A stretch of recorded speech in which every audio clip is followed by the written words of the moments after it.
So first, I determine my values for A and B using the 30, 60, 90 triangle. I'm positioning so that the intersection of A and B would be in the fourth quadrant in a regular quadrant system in order to accommodate for the given trigonometric form of A minus BI and the requirement for both the numbers to be A and B to be positive. So in this case, I then found my values using the 30, 60, 90 triangle and then plugged them in to A minus BI to put it in trigonometric form.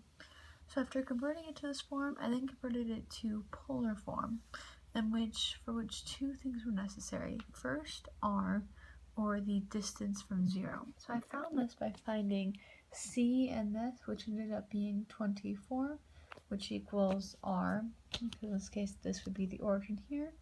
And then the final thing I needed to find out was theta.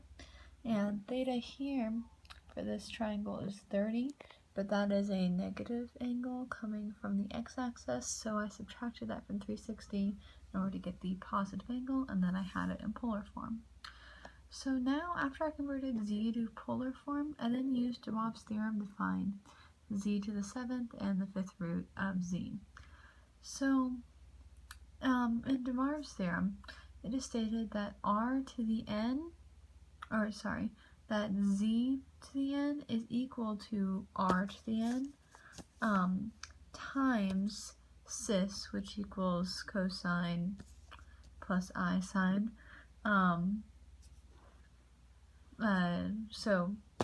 So it's r to the n plus cis theta times n. So in this case, I had 24 to the 7th times cis 330 times 7. So using that, I was able to then simplify down to get our answer again in trigonometric form by multiplying these things.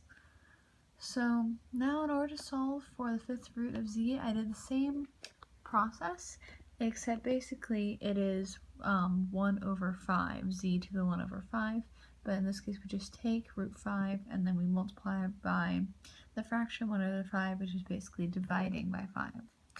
So when we do this, since we're taking the 5th root, however, we have to deal with roots, and for this we have to deal with multiple answers, because basically in this case there are 5 different angles that we are working with.